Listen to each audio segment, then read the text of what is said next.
Welcome to success classes. मैं अमित धाकड़ आप सभी का आज की इस वीडियो में बहुत बहुत स्वागत करता हूं। आज मध्य प्रदेश शिक्षक भर्ती में अब जो चयन परीक्षा होगी उसको लेकर आज एक जानकारी आई है, उसको हम देखेंगे। और शिक्षकों के अभी भी 60,000 पद रिक्त हैं और एमपी ऐसा थर्ड स्टेट बन गया है जो कि अब चयन परीक्षा भी अपनी करवाएगा। एक एक करके हम समझेंगे सारी चीज़ों को। सक्सेस क्लासेस एप्लीकेशन आप प्ले स्टोर से डाउनलोड कर सकते हैं और डिस्क्रिप्शन में भी आपको इसकी लिंक दी है। और ये टेलीग्राम चैनल और आपका व्हाट्सएप ग्रुप है। आप इसके लिए टेस्ट सीरीज़ वाली पूरी वीडियो देखिएगा, आपको जानकारी मिल जाएगी कैसे क्या आपको जुड़ना है, सारी चीज़ें। शिक्षक भर्ती में अब विषय की चयन परीक्षा भी देनी होगी। इसे हम ध्यान से समझेंगे कि भाई अब ये आज ही की न्यूज़ है।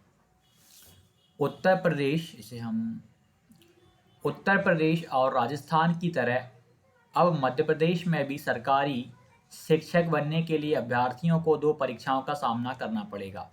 राज्य सरकार ने शिक्षक परीक्षा आजीवन के लिए वैध करते हुए भर्ती के समय संबंधित विषय में चयन परीक्षा भी करवाने की व्यवस्था लागू कर दी है। यानी जो जिस विषय से अभी आप फॉर्म भरेंगे ना, उस विषय में परीक्षा होगी। स्कूल शिक्षा विभाग ने इसकी अधिसूचना जारी कर दी है। यानी अब वर्ष 2018 और 2020 की शिक्षक पात्रता परीक्षा उत्तीर्ण अभ्यर्थी 21 से 40 वर्ष की उम्र के बीच कभी भी भर्ती प्रक्रिया में शामिल हो सकेंगी। उन्हें संबंधित विषय की चयन परीक्षा भी उत्तीर्ण करनी होगी। यहाँ पर काफ़ी विद्यार्थियों का एक प्रश्न बन रहा है, क्या वर्ग 1, वर्ग 2, वर्ग 3 तीनों की जो पात्रता परीक्षा है वो अलग अलग पास करनी पड़ेगी या एक से ही काम चल जाएगा? अभी विभाग की तरफ से इसका स्पष्टीकरण नहीं दिया गया। जब भी नोटिफिकेशन आएगा, पाठ्यक्रम आएगा, सारी चीज़ें, तब इसका स्पष्टीकरण होगा कि एक ही से काम चलेगा या अलग अलग परीक्षाएं देनी पड़ेंगी। जैसे कि CTET 1 होता है, CTET 2 होता है, और यहाँ पर तो वर्ग 1 के लिए भी पात्रता क्वालिफाई करना अनिवार्य है। तो क्या उसके लिए भी पात्रता परीक्षा उत्तीर्ण करना है, या वर्ग 1 जो पेपर 1 पेपर 2 होता है CTET की तरह, क्या उनकी ही तरह जो हमने प्राथमिक शिक्षक और ये वाला पेपर दिया है वर्ग 2 का, और वर्ग 1 का भी दिया हुआ है लोगों ने, वर्ग 1, वर्ग 2, वर्ग 3, तो क्या सभी के लिए अलग अलग देना पड़ेगा या एक पेपर से ही काम चल जाएगा? अभी वो स्पष्टीकरण नहीं आया है।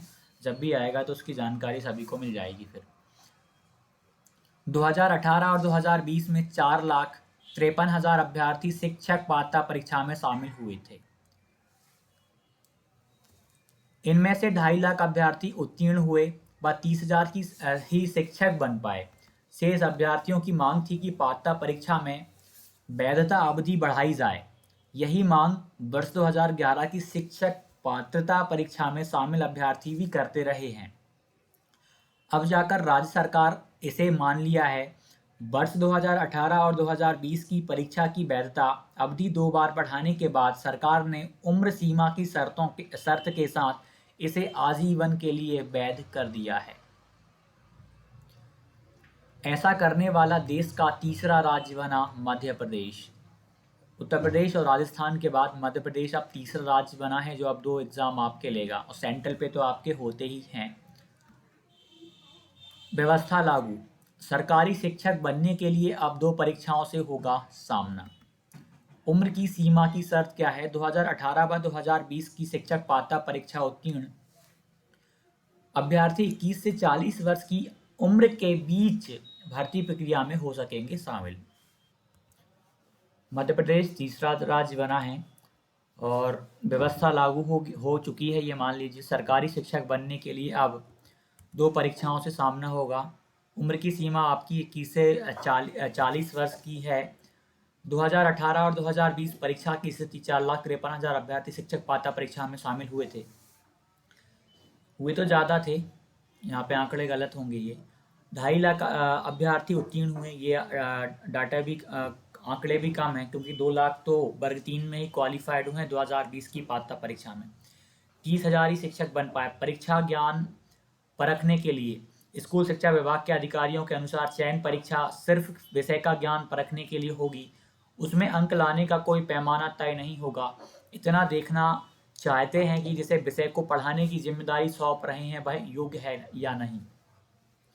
हालांकि विषय तो आपका अभी भी पूछा जाता था वर्ग 1, वर्ग 2 और वर्ग 3 में, लेकिन अब 2 एग्ज़ाम होंगे तो पक्का कन्फर्म है कि सिलेबस में कुछ ना कुछ थोड़ा बहुत बदलाव करेंगे। पात्रता परीक्षा में ना करें, लेकिन चयन परीक्षा में हो सकता है कि आपका केवल और केवल मुख्य विषय पूछा जाए, बाकी अन्य विषय ना पूछे जाएं, उनकी जांच पात्रता परीक्षा में कर ली जाए, या सीडीपी और आपका मुख्य विषय पूछा जाए चयन परीक्षा में। हालांकि ये सिलेबस रूल बुक आने पर ही हमें जानकारी मिलेगी। पात्रता के लिए दोबारा नहीं देनी होगी परीक्षा। नई व्यवस्था से अभ्यर्थियों को शिक्षक बनने के लिए बार बार पात्रता परीक्षा नहीं देनी होगी। यह निर्णय वर्ष 2018 के बाद संपन्न या फिर आगे होने वाली सभी पात्रता परीक्षाओं पर लागू रहेगा। शिक्षकों के 60,000 से अधिक पद खाली। मध्य प्रदेश में वर्तमान में शिक्षकों के 60,000 से अधिक पद खाली हैं, जिन पर अतिथि शिक्षकों की सेवाएं ली जा रही हैं। प्रत्येक माह करीब 500 शिक्षक सेवानिवृत्त हो रहे हैं। हर month, every month 500 teachers retired हो रहे हैं, जिससे इतने ही पद खाली हो रहे हैं। हर महीने 500 पद रिक्त हो रहे हैं, आप देख लीजिए शिक्षा विभाग में। इस कारण स्कूलों में पढ़ाई प्रभावित हो रही है। खाली पदों को भरने के लिए स्कूल शिक्षा विभाग 18,000 और जनजाति कार्य विभाग 11,000 शिक्षकों की भर्ती कर रहा है।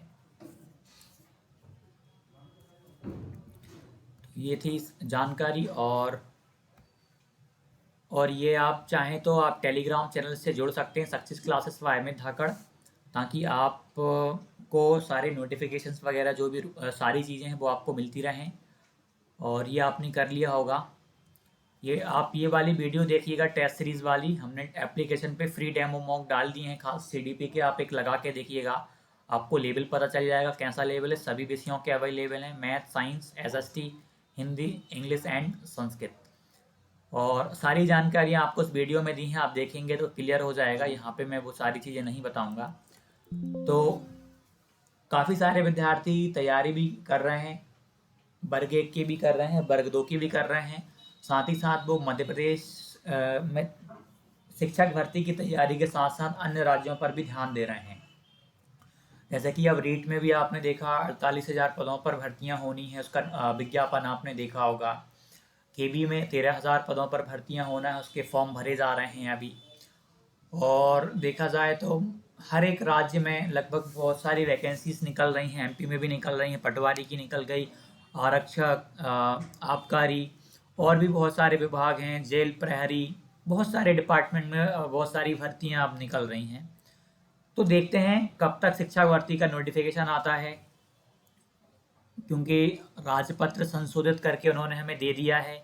क्या बदलाव हुआ है भर्ती प्रक्रिया में वो उन्होंने हमें बता दिया है। अब बस देखना ये है कि सिलेबस कितना बदला है। तो चलिए मिलते हैं अगली वीडियो में। धन्यवाद।